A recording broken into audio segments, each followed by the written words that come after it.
I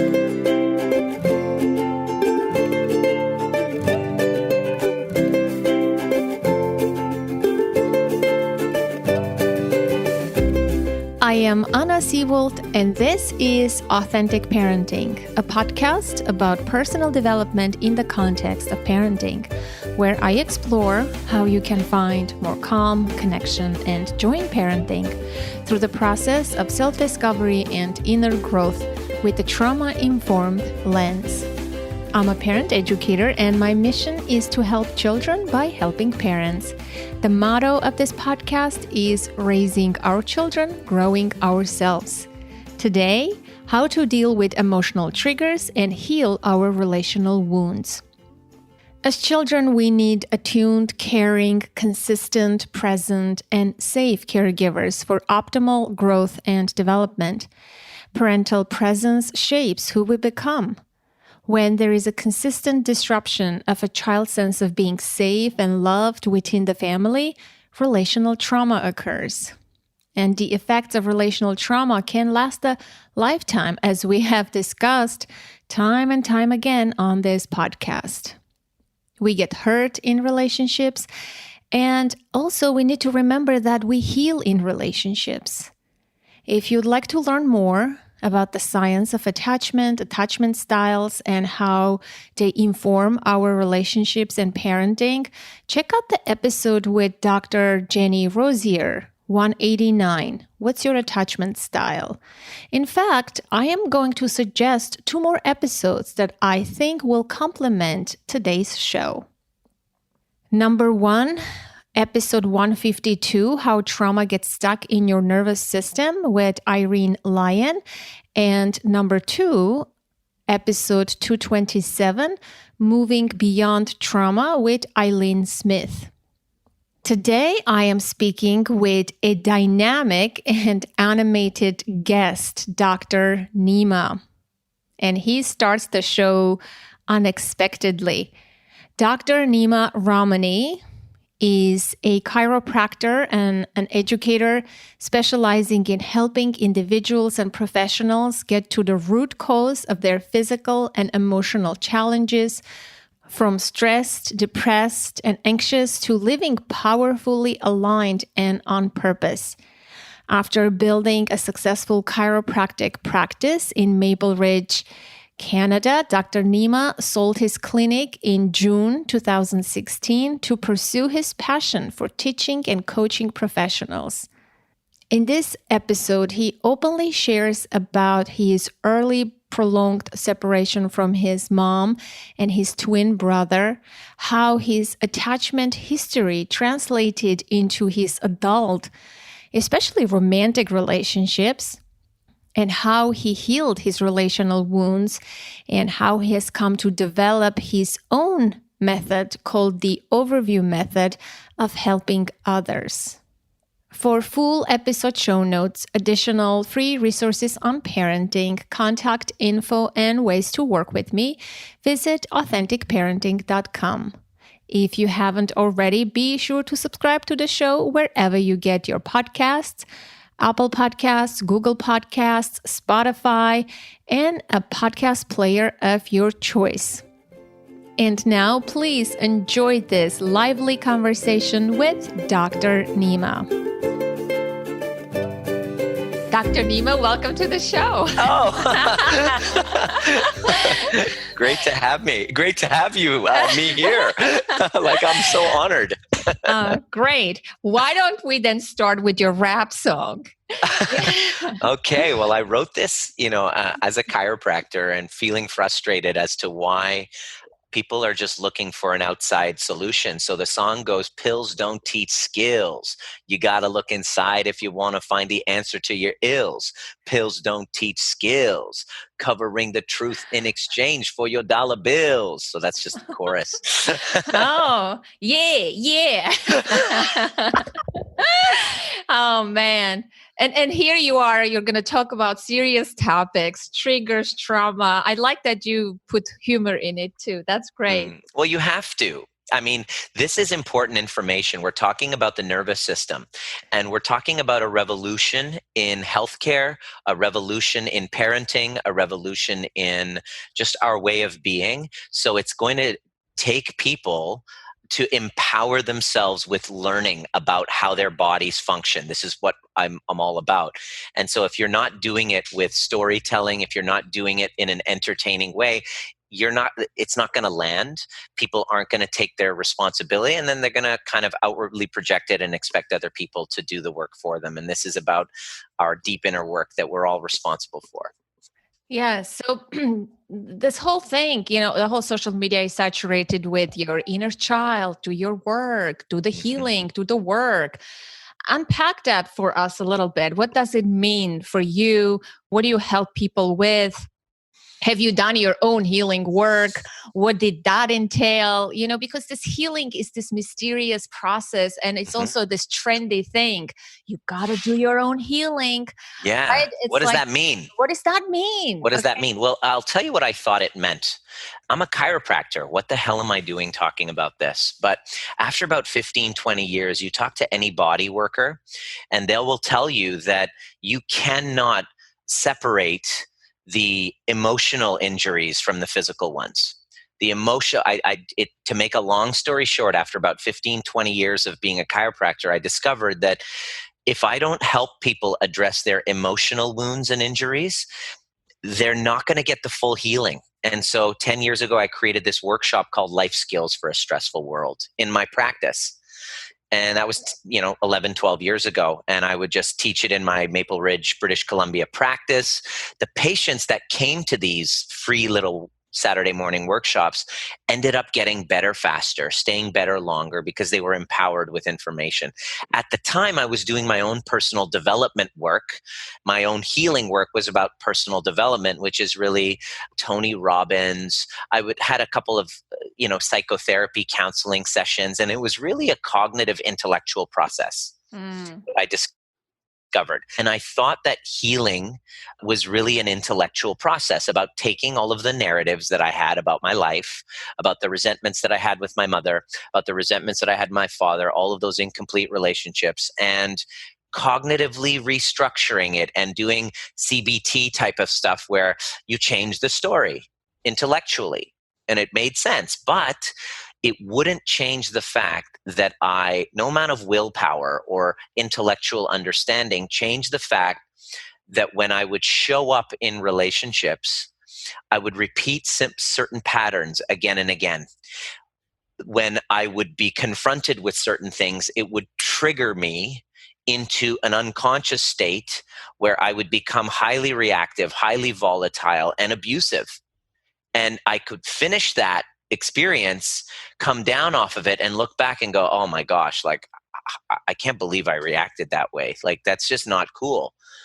Let me just do some more work on that. And I would do more cognitive restructuring, counseling, psychotherapy.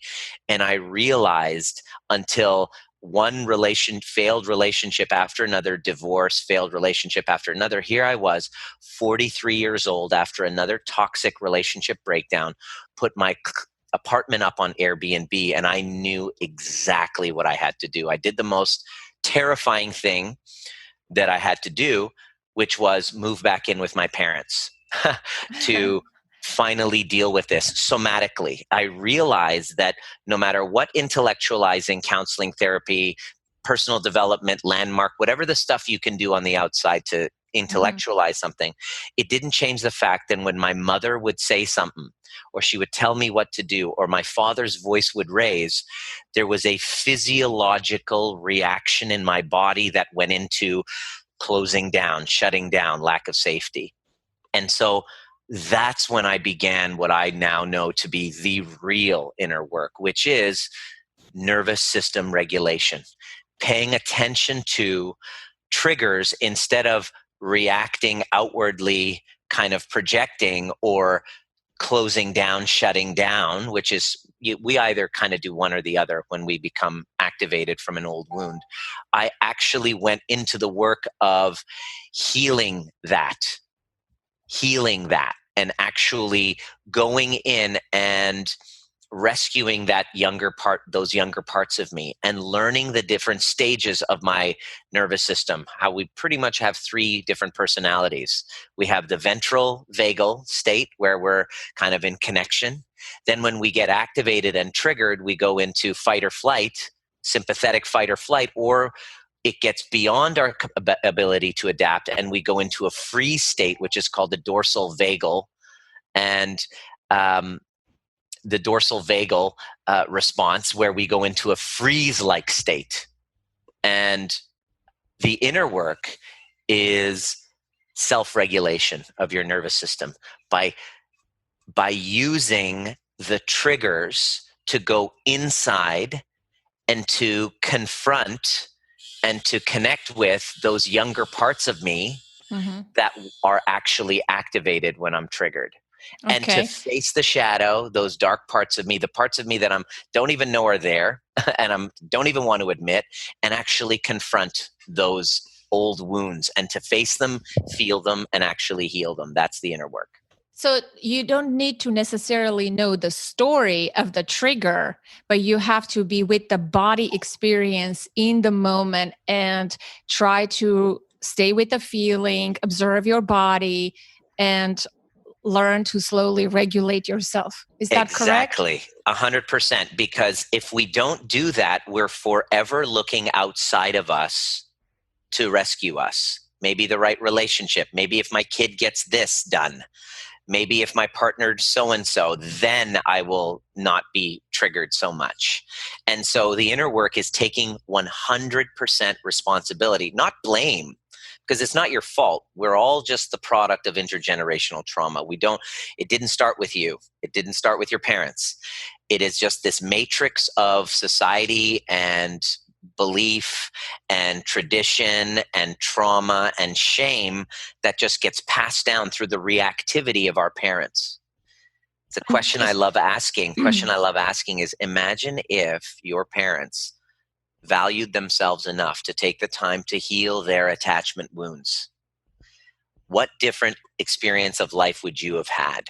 And so this is not about blame. This is about you saying, all right, I have these things, these parts of me that I know need to grow up, and I'm going to take responsibility for that journey, which is and so I unknowingly created a method that takes the trigger and gives you an access point to heal your attachment wounds so that you can be self-resourced rather than outside resourced. Self-regulation through internal co-regulation.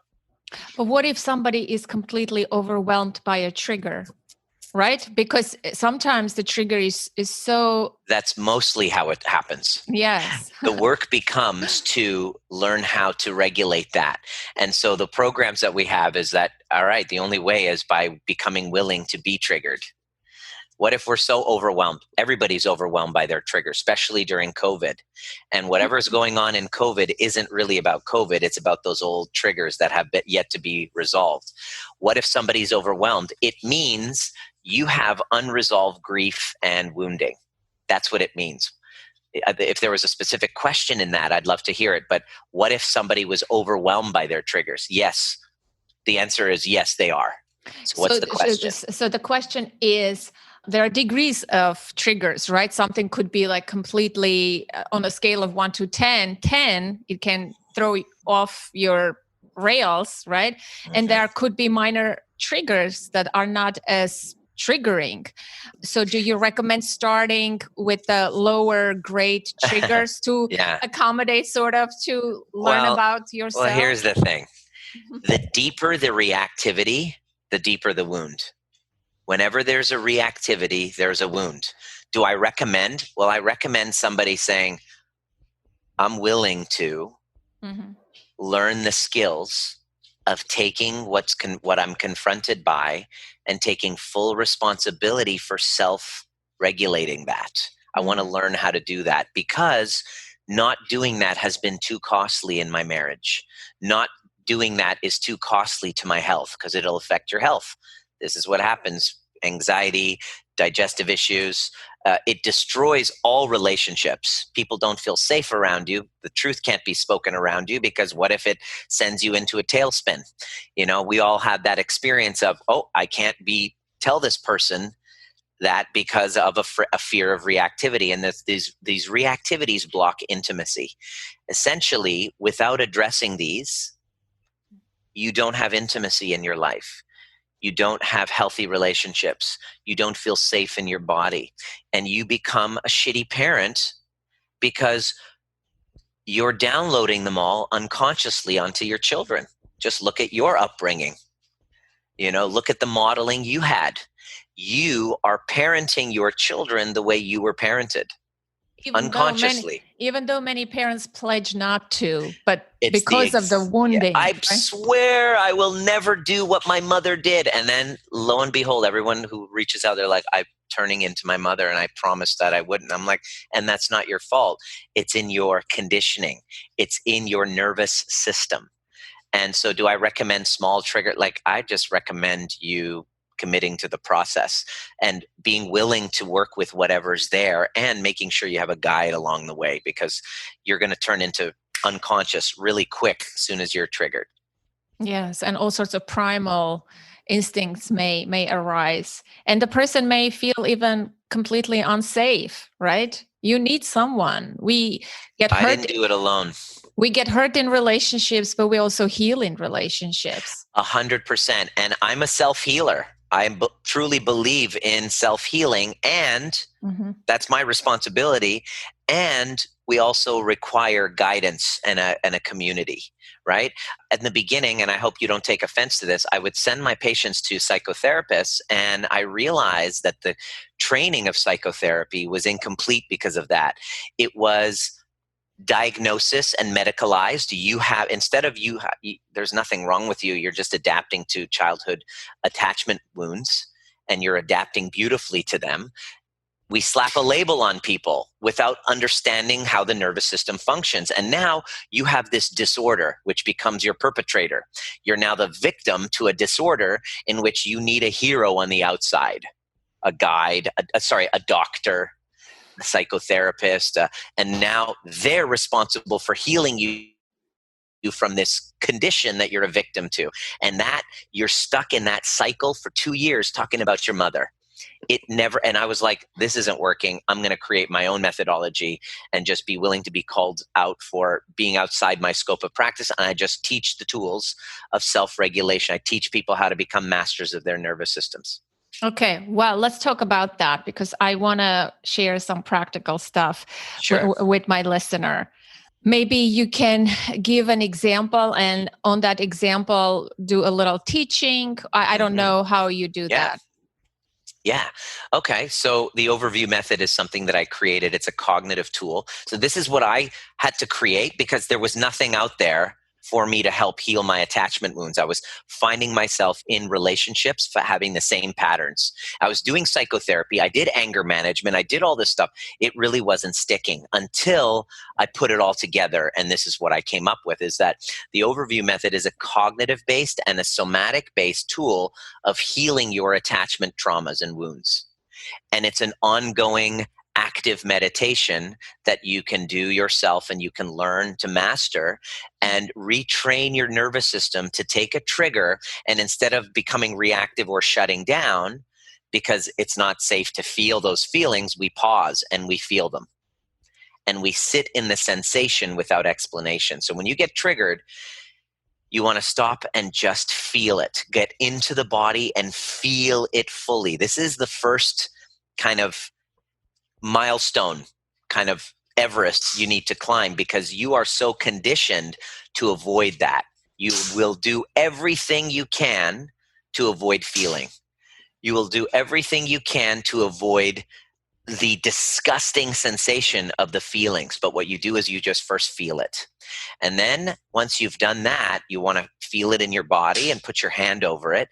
And then start to ask the question, what story am I making out about this? What's the meaning am I making? And usually this is where your first self-betrayal will happen. I'm not enough. You're abandoning yourself. Well, Anna said something to me on this interview. She pissed me off. She challenged my qualification, for example, just like when mom would not validate my reality.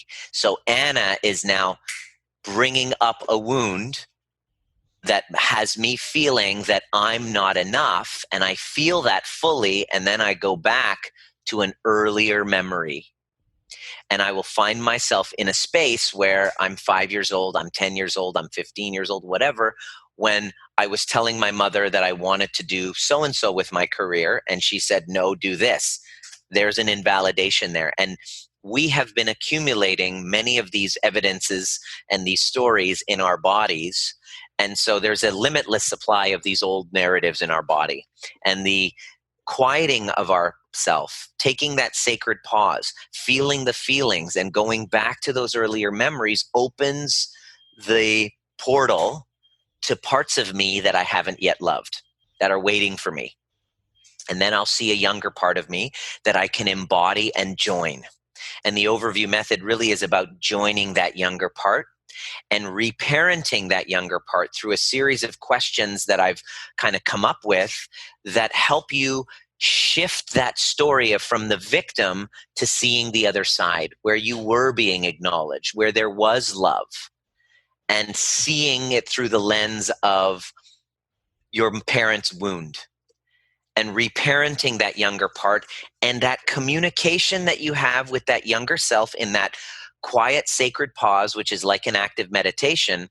The words you have for that younger self who was really distraught and feeling betrayed is the perfect the perfect guidance you're needing right now in your trigger. So you've now accessed an inner navigation system that helps both reparent that younger self and tends to your current trigger where you're blocked now.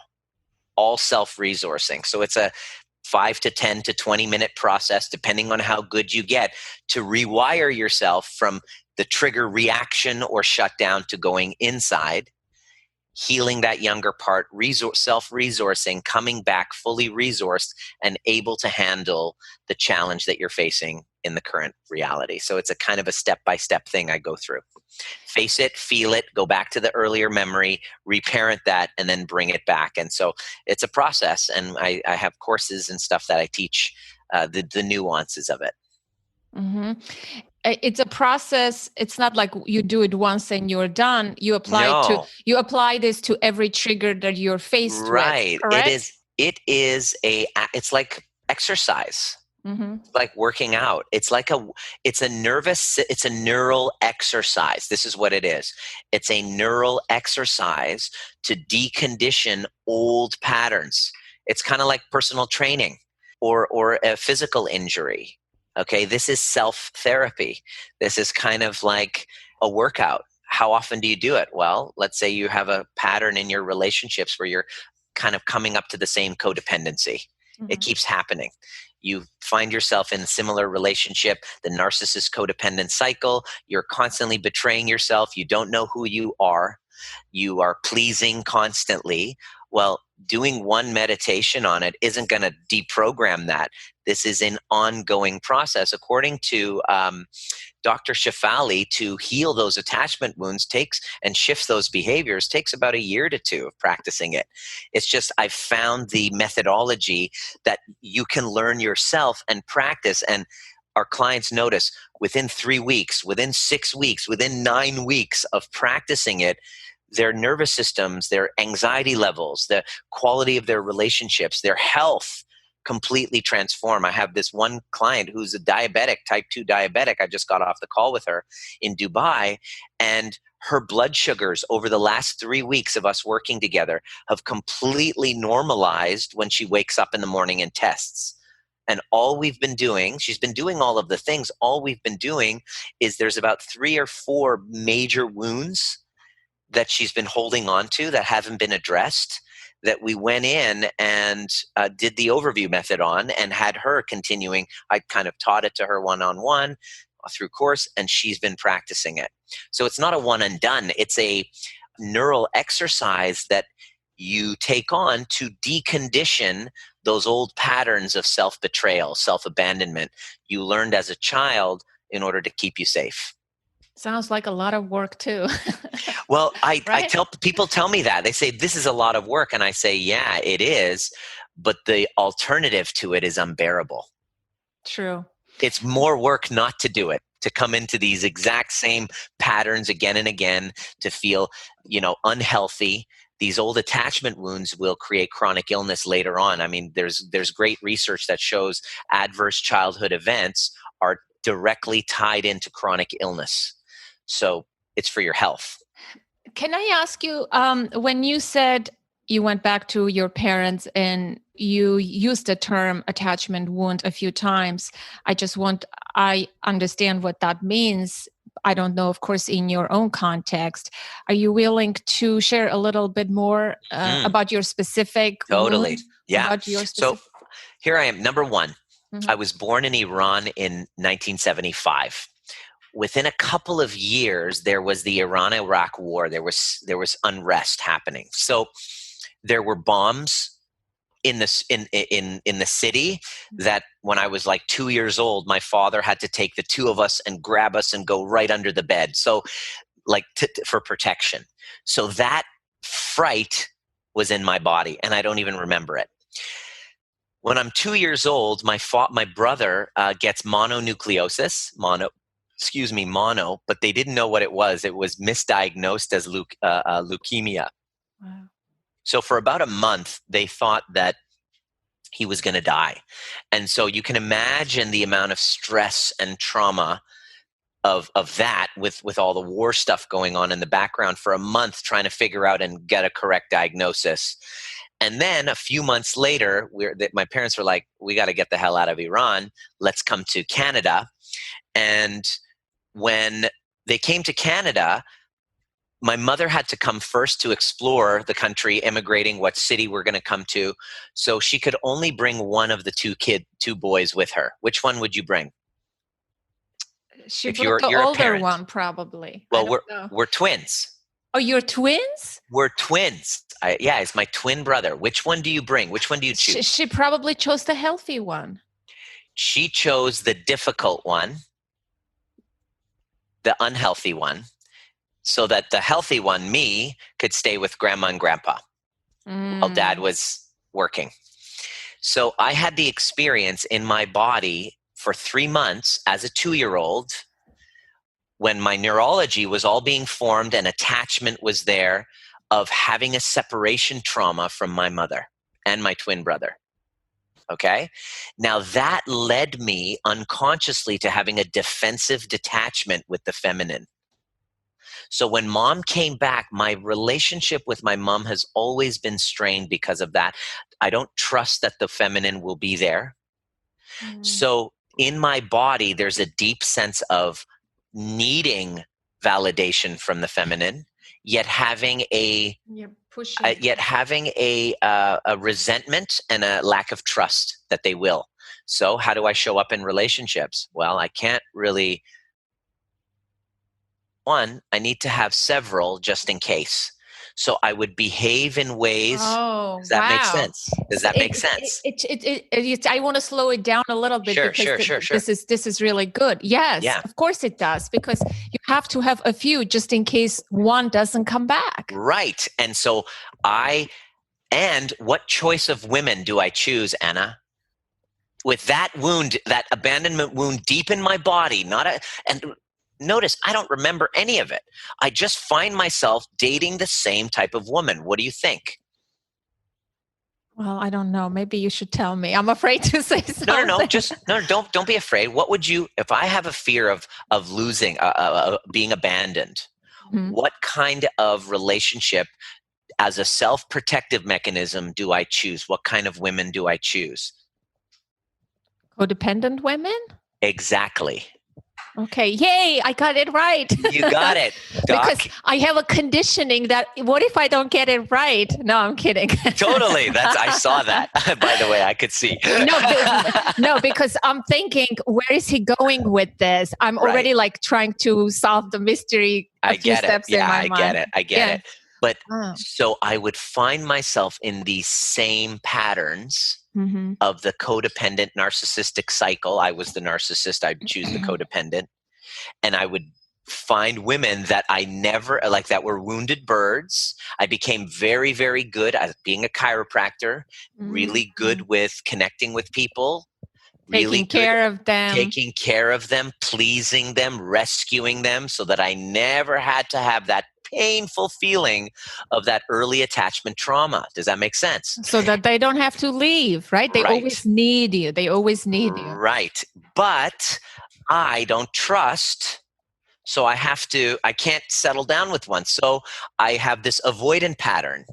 And so I deeply want, but then I push away. And then I get that my validation when they get heartbroken. And I go through this again and again and again and again. And finally, one divorce 10 years ago and a series of failed relationships. And then finally, a couple years ago, it was like, holy shit, this is a pattern. I'm going to not distract myself by being Dr. Nima, helping people and being important and relevant. And I'm not going to try to distract myself with women and dating and validation. And I'm going to face the demon of being alone. I'm going to just kind of find that little 2-year-old again. And I'm going to change the neural patterns. And that's why I came up with the overview method. And I'm happy to say, last year I met that person and we have a baby. We're married in April. We just got married in April. We have a baby in the way in about 4 weeks. And the recording of this is now August the 18th. And I have a baby on the way in early October. So 6 weeks away. And here we are. And Wow. so I'm living Congratulations. thank you. So I'm Yes. living proof. And this relationship is based on like an authentic connection. It's not based on performance. It's not based on validation. I now found the love that I had for myself that I was trying to delegate to other people that never could work, and have created a secure attached relationship. I knew few years ago, I was like, I'm willing to pay $10 million to figure out I don't know how, I didn't have the money. I was just like, whatever it takes, I want to master this secure attached relationship, because no amount of success that we achieve is worthy of it if we don't feel safe at home with somebody with a secure, stable home. You could be like the most successful individual, successful entrepreneur, just crushing it at work. But if you're finding yourself in these same patterns where you're not just able to feel that sense of power and safety and security in a relationship, then there's some work to do. And so now Is that how you felt when you were in that period? 100%. Yeah. When I was in that period, I was like, I don't know how to do relationships. And then I realized why. It was because I didn't have a connection I didn't have a sense of self. So I was looking for it outside of me. And so whenever it would come through success, a shiny new object, validation, it was a short-lived one. And then I would come back to the reality that I didn't have that connection with myself. And then I'd be like, well, this doesn't feel right. So then I'd have to go to another thing, and I would never be able to to feel safe and commit to something because I wasn't committed to me. So creating a secure relationship is the holy grail reward for the other side of the work. Yes. So is it fair to say, in my community recently, we've been discussing the topic of self-love. Yeah. First, we discussed the messages, the conditioning that we received in our childhood, how that translates and manifests itself in our parenting. 100%. We have a Facebook group. We had really great conversations around this topic. And one of the latest one was around self-love, unworthiness, shame. And the question was, do you have to love yourself first in order to find true love? Or do you agree with that? Or yes. Someone else can love you regardless of your low or lack of self-love? Good question. The answer I know to be true now. I have absolute certainty of the answer. If you haven't resolved that shame that blocks you from loving yourself, no amount of love externally will ever fill that void. You'll Well have the said. most loving partner who just showers you with the compliments, with the gifts, with the acts of service, with the affirmation, words of, like all those love languages, things that you've taken the test for. They'll give all of it to you times 10, and still you still feel like it's not enough. It because doesn't you feel fill that broken. hole. You feel broken inside, You right? won't feel worthy of it. Yeah. You will actually sabotage it. You will push it it away. right? You will push it away, right? And the secret is can you look in a mirror into your eyes and say, I love you? And the degree of separation from that is your work to do. Because without getting that part right, no other relationship will ever work. Your health won't be optimum. You won't feel worthy and deserving of success in a material way. Nothing else can work. This is the foundation. After 20 years of being in practice, I was like, oh my gosh, like, what adjustment can help heal an individual that is sick because they don't love themselves? And so the program that I have is called the Intimacy Upgrade, really comes down to self-love, not just a meme. Self-love is not something that you say that's an intellectual process. It must be felt in the body. So the overview method is the connection to true self-love and self-gratitude. I had to figure that out because I couldn't do it. I looked in a mirror. I felt so ashamed of who I was. I looked in a mirror and I was like, I don't love this. I couldn't even look in a mirror. And I'm like, all right, before I get into any other relationships, before I distract myself from any other programs or any coaching work that I do with somebody, I gotta actually get right with that. Because you can tell, you can feel it, you can hear it in my voice, you can see it in a video. The person, you see it in the person's physiology, in the posture, if they love themselves. The way that you stand, if I shake your hand, I look you in the eye, I ask you a question, the way you respond to me, I can now tell, because 93% of your communication with me is nonverbal. That 93% is all determined by the amount of self-love. And even the 7%. Your power, your self-expression, your worthiness, your healing, your discipline, your self-discipline is all about self-love. And so we talk about it and we think that it's about a bubble bath, but it's not. It's about, I love myself enough to rescue those wounded parts of me from my past that I haven't really dealt with, and to get clean with all of the relationships I've run away from. I love myself, and it's an act. Self-love has to be in the physiology. It can't just be a thought. And so I wanted to solve the problem of turning self-love from an intellectual process into a physiological process. And that's what the overview method is about. And then when you love yourself, when you are in touch with your core authentic self, you will be able to receive the love that others give you freely, without conditions. You start to see it. You start to see it everywhere, where you're like, oh my God. You start to see love reflected back to you in exact alignment with what you've been giving you. The person who has never been able to see, we see this a lot with our clients. They're like, oh my God, like my father I just had a conversation with my father and he acknowledged me for the first time. He was like, I just want to tell you, you've done a lot of great work. I'm just like, you've changed quite a bit. And you don't understand, this person has been begging for father's recognition, acknowledgement, and approval for years. And then what did we do? We stopped looking for it outside and we learned the tools of giving it to self. And all of a sudden, dad is now reflecting back the love that you're giving yourself. Dad is now reflecting, or whoever, your partner, whoever that is. Just think of who you've been needing love from the most. It comes to you when you stop needing it because you've given it to yourself. How can someone do something small. Can you teach us something small or walk us through something, Yeah. an exercise? Yeah. This sounds Very all, simple. Very yeah. simple. Very simple. Where do you begin? You begin by keeping one small promise to yourself every day. One small promise. Okay? Now, interesting. Here's what happens.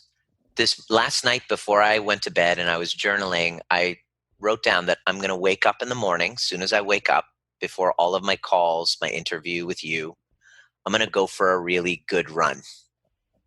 I woke up and I didn't eat. I ate something last night that didn't really agree with me. So I had the excuse. I'm like, I don't really feel really well. Let me not do it. And I was in that moment, I could have chosen to back down on the promise that I made to myself. But I actually went for the run anyway. And here's what happens when you physically, it's not an intellectual process. I physically went through with keeping that promise. I came back, I'm sore, and I feel so much more confident right now. Just based on that one thing, I'm checking in. If I can check into my body, and I'm in this conversation that I'm with you right now, Anna, I feel so much more connected to myself. I feel so much more grounded, and I feel so much more worthy. Why? Because when you keep a promise to someone, what statement are you making? You're making two statements simultaneously. If I say, hey, Anna, I have an appointment with you at noon. I'll see you there. I'll call you at noon. I promise. I pick up the phone at noon and then I call you. It makes two very powerful statements. Statement number one is, Anna is important to me. Anna is a person who's important enough to me that I'm willing to hold my promise to her. You're important because I'm doing this because you're important when I call you. The second thing that happens, the fact that I held to my promise of calling you reaffirms to me that I'm the kind of person with the integrity and worthiness. I have that level of integrity that I keep my promise. So when you keep a promise to yourself, you're giving your nervous system a double whammy. Oh my gosh. I had this conversation with my husband last night. This exact conversation. Hallelujah. Isn't this fascinating? Kind of. Little bit, yeah. we have a friend.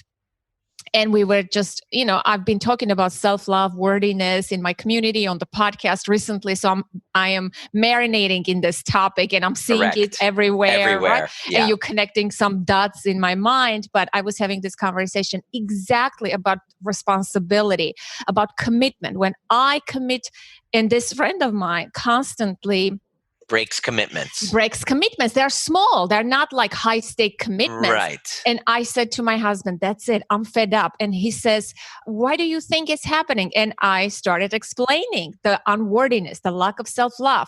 If someone loves themselves, they keep those promises. They show up. It's not about me. And I told my husband, I don't take it personally when she flakes out or when she makes a plan and she disappears or it breaks integrity. But it tells me something about her, right? Right. Now, when people start off and they're in that limbo in their relationships and their health is turned to shit and they're feeling really dysregulated and depressed and they're really feeling ashamed and stuff like that, this is the biggest breakthrough that they will have because they have lived their lives breaking their commitments to themselves. So it is an action step and it is a practice. That's why it's not a one and done. You know what I mean? This is a radical transformation of your being and it has to happen physiologically. It's not an intellectual process. It's not available for the 1 hour a week where you're seeing your psychotherapist. That has very little to do with it. That's not healing. The healing is done with these little micro decisions like that.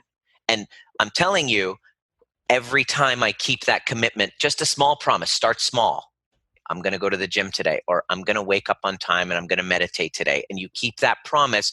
What you're doing is you're building resource in your nervous system. This is a process. It is not an overnight thing. This is a shifting of the pattern of what you're doing is you're shifting the pattern of self-abandonment. This codependency pattern that you're in, this pleasing other people, what you're doing is you're abandoning yourself conditionally, constantly, over and over again in service of approval. In other words, you're abandoning your promise to yourself in service of approval. So it's no wonder why you can't look in a mirror, because for 10, 20, 30 years, you've been betraying yourself. So you don't know what self-love feels like, because physically you've been doing the opposite of that. So how long is that going to take to unwind, Anna? Yeah. And so I know I've been saying this, that people who are self-abandoning, a great word, they don't value their resources, their time, their attention, their energy. They just dispose of it. I'm not worthy. I'm not worthy, so I might as well, not value what I have. I don't deserve it. Yeah. Right. And so when you try to get these people to value themselves and to invest the time and the energy and the resources to solve this, they're like, oh, I have a kid who has this and I have that. And I'm like, yeah, of course. Just like, exactly like very, very, very, very predictable response. So then what do you say to that person? I say, imagine if your mother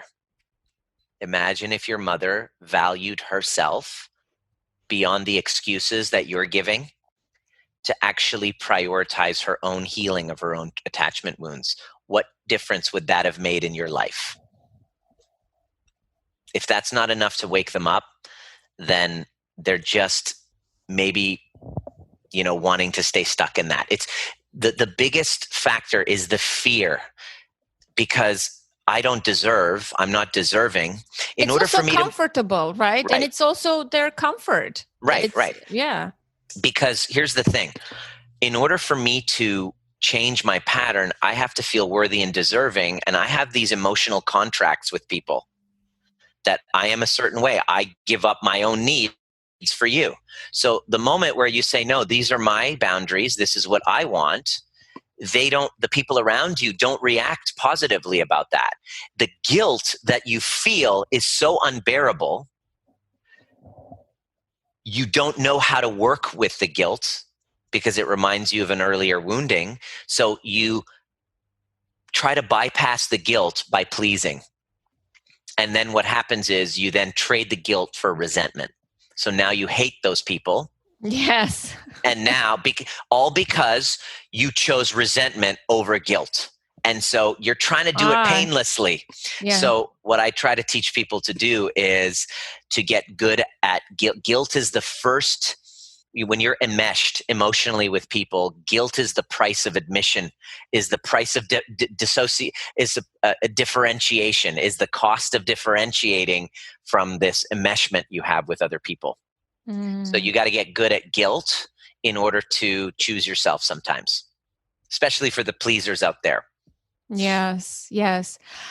How about your relationship with your mom in this current state? It's never been better than it is now, because I learned the mastery of learning how to detangle from enmeshment. Enmeshment is her emotions become mine, me taking responsibility for them. And the healing work that I've done in myself has caused her, like one day I remember I was just, I remember during that time when I moved in with my mother. How long did you stay with them? 3 months. I did it. Why did I do that? It was because it was 3 months that I was separated from her in utero, when I was 2. So it's, like I say, I'm committing to the somatic work. It's action. So I was like, I'm gonna make up for those 3 months while I'm 43 years old. Is that like, Anna? You're crazy. I'm committed. Yes. I was like, I want to master becoming trigger proof. So I'm going to move in with my mother during a really difficult time, which she's not great at handling when her son's not doing well. And she takes, with the guilt, she's coming in and over controlling and over parenting, and it sends her anxiety through the roof to have me there. And it was a shit show. But I don't recommend this to people because it's kind of like a post-traumatic stress disorder from the Iraq war.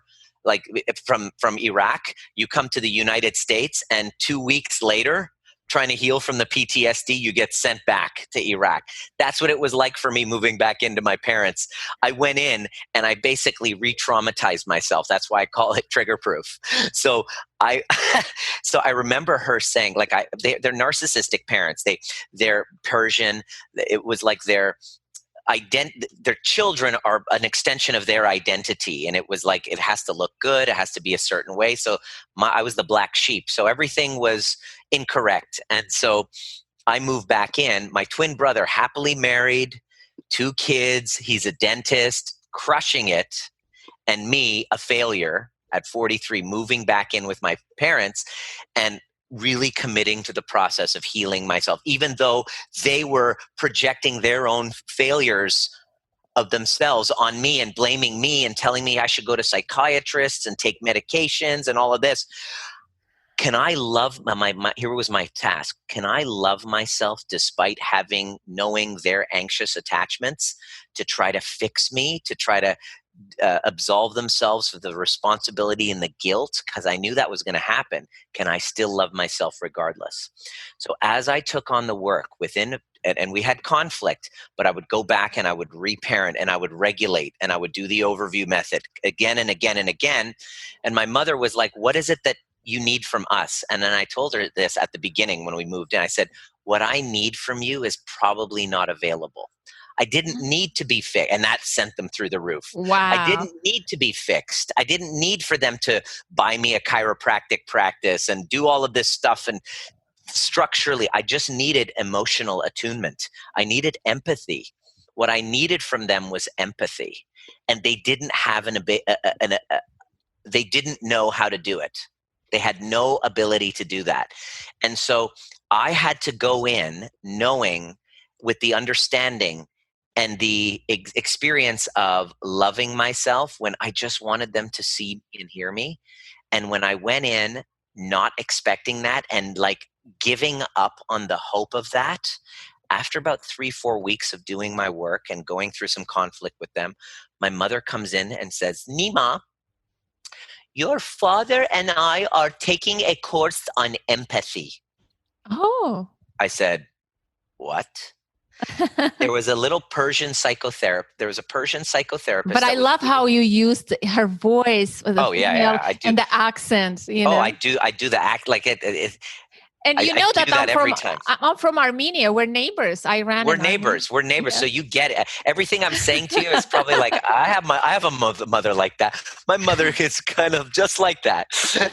So there was a psychotherapist, Persian psychotherapist in the neighborhood that was giving Marshall Rosenberg's class. Have you heard of that? Of course. Yes, I love it. Nonviolent communication. Mm-hmm. So she took her and my dad decided on their own accord. Wow. But by me going into empathizing with myself, all of a sudden, my mother comes in, your father and I are taking a course in empathy. I'm like, oh, wow. Okay, great. So she comes back. So I come home from work one day. She comes in and she goes, we went to the first class. And then I said, so what was that like? She goes, empathy is very hard. Oh. And I'm like, you don't say. And then she goes like this. She kind of takes out her notes. She goes, you're supposed to say, it must feel like. Oh. And then I said, Mom, do you realize that in my 43 years, I've never heard those words from you? Oh. I have never heard those words from my mother. And then there was a moment where I had a tear when I realized that that's the kind of upbringing I had. And I had some empathy towards my mother and father because it's their not upbringing, probably. It's not their fault. They never felt seen and heard either. And this is why this conversation is important, because I'm not blaming them. They had no idea, just like your parents have no idea. This is how intergenerational trauma gets passed down. And if I didn't take the time to heal my own attachment wounds, I don't think I would have ever been able to have the capacity for a healthy relationship. I would have continued to play that narcissistic role because they're both kind of like narcissistic parents. And I was showing up as the narcissist in the codependent narcissist cycle based on my own wounding. And I would just repeat the same pattern, not having empathy for other human beings. And sure enough, guess how I would parent my child? In the exact same way. So I'm so grateful that I took on, it wasn't easy. I took on the work, and they've done a lot of growth too, but I have the most healthiest relationship with my parents I've ever had. I don't have to hide myself. I don't have to pretend. I tell the truth. I can set boundaries. I can speak them. How do you set boundaries? People in my community love this topic. People have a lot of issues. Do you still have boundary issues with your parents? Well, here's the thing. I want you to understand boundaries are a work in progress. Okay? Now, I'm of two minds of this. Let's say you have attachment wounds, Anna, and then you realize, oh my God, I'd never had boundaries. I'm going to start setting them. So now the pendulum goes from no boundaries. Then you swing the pendulum to the other side, and all of a sudden, this becomes the go-to word of the household. You say something that bothers me, boundaries! Shut up! Boundaries! Don't say that. Do not say that. Boundaries. Now, you then soon start to realize that, yes, okay, you're setting boundaries, but boundaries, here's what I want to say. Boundaries are not actually, here's what I discovered. It's not a way of keeping people out. Boundaries are actually a way of keeping you in. In other words, if I don't have a deep sense of self within me, I need to have very firm boundaries. I got to have boundaries everywhere, because you can't don't ask me that question, Anna. I have boundaries. Why? Because if you ask me that question, I'm going to abandon myself and think that I'm unworthy. So to protect myself, I have to set a boundary for you. Okay, so that's part one. The next part is when I become firmly, deeply set in myself, I don't have to start an interview off saying, stay away from this topic, and this topic. Like, let me give you an example. If you asked the question earlier, you said, tell me about your attachment wounds. If I wasn't healed and complete with them, guess what I would tell you? I'd say, defensive. I'd say, fuck you, Anna, don't ask me about that. Right? I'd say, stay away. Because why? Because I'm a boss man and I have boundaries. Yes, true. Is that really strong? Or weak? Is that an exposure? Yeah. And I'm not saying setting boundaries are weak. No. But once you really learn how to manage that, and you've gone from codependent, no boundaries, to all the way to the other Miss Militant, boundaries, you then realize once you've learned how to really see yourself and know who you are, you don't have such a reaction. You're not as reactive, and you become trigger proof. You don't have like a story about boundaries.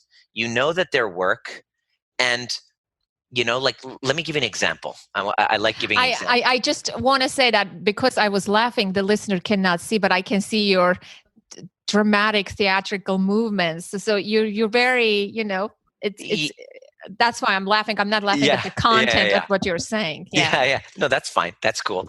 I completely understand. I know the fact that you're laughing means that what I'm saying and it resonates with me. It's landing for you. It's so true. It's like, yes. Which is why I prefer video chats, by the way, because there's deeper levels of intimacy, more oxytocin there, right? So, so check this out. Let's say I'm a woman, okay, and I'm on a date. Now, if I don't trust myself to be able to say no to sexual advances, because I don't have boundaries there and I just want to be a pleaser, at the end of the date, when the guy says, can I come in? What am I going to say? Yeah, sure. If I don't trust myself with boundaries, but I would like to continue the conversation, I just don't want to have sex. What am I going to say? If you don't have boundaries? If I don't have boundaries, I want to continue the conversation, but I don't want it to go to sex. What would I say? I don't know. You would invite the person in. If I don't have boundaries and I don't want to have sex with that person and I Mhm. don't trust myself to set those boundaries, when you say, can I come in? I'll be like, no, I'm sorry. I don't want you to come in. I'm going to set a boundary. You can't come inside the home to continue the conversation because I don't trust myself to say no when you lean in to kiss me and want to Oh, go further. I see Does what you that mean. make Yes, sense? it does. It does. Okay. Yes. So that's your boundary. Now, Mhm. let's say you did some deeper inner work and you found your feminine radiance and you found that essence and you have this deep sense of self-trust where you're now able to protect your heart. The person's at the end of the date says, can I come in? I'll be like, absolutely, I'd love to have you come in. But you know what? Let's keep it tonight at a conversational level. Mhm. And I just want to let you know that I'm not planning on taking it further. I hope you're okay with that. Mm. See Mhm. how gentle I am Mhm. with the boundary? There doesn't have to be like, absolutely not, you can't come inside. Why? Because I trust myself now. My presence is different. So when you ask me about boundaries, I tell you, boundaries are a work in progress. Boundary work, boundaries are revealing to us. Boundaries reveal to us where our work is, right? And you can decide, no, I'm not going to my mother's house. Boundaries. Well, here's the difference. My mother, before, if I don't trust myself to self-abandon when she says something, before I go over, I'll text her and say, don't talk to me about this, don't ask my wife about this, don't talk about this and this, because I don't trust myself to self-abandon when you do these things. However, once I've done the work with my mother now and my new partner, my wife, in the beginning, my mother started bringing up conversations about my past, which brought a sense of uncomfortability to my wife. She would just triangulate with my wife. And so that made my wife feel uncomfortable. So she would approach me. So I was in this spot. I was like so angry because it brought back my first marriage and how she would do that. And I wanted to react to my mother. But instead, I did this. I said, all right, so how would you like for me to handle this? So, to my wife, this is a boundary for you. Would you like to talk to my mother about this? Or would you like for me to talk to her about it? And I left that up to her. And she said, I'd rather you do it because I don't really want to confront your mother. I said, I get it. Now I get to know what her boundaries are, right? And I have an invitation to her. I said, just letting you know in the future, you're free to speak up when something's uncomfortable. You can come and talk to me for sure, but you have full permission because I want you to have a healthy relationship, to have full permission to speak up when something she asks you or she starts prying the way she does as a Persian mother. Yes. When she does the Persian mother thing, she can't turn it off, but you're free to just speak up. It's not going to offend me. So go ahead. So that's communication. So speak up. Then what I did was I went and told my mother, I said, Mom, I know you have all the best intentions, but I'd really rather you not speak about any of my past relationships with my partner, with my wife, because that's going to really help our relationship. And I know you want my relationship with my wife to be a really good one.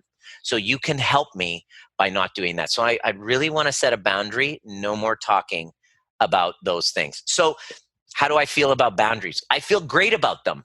I don't feel aggressive about them. The more aggressive I am about boundaries, it's a little window for me to go inside and do some healing work. Does that make It sense? Is does. that It an answer? does. Do you get that It's answer? I'm so great. Yes, you spoke about Examples. this and gave examples. This is Yeah. great.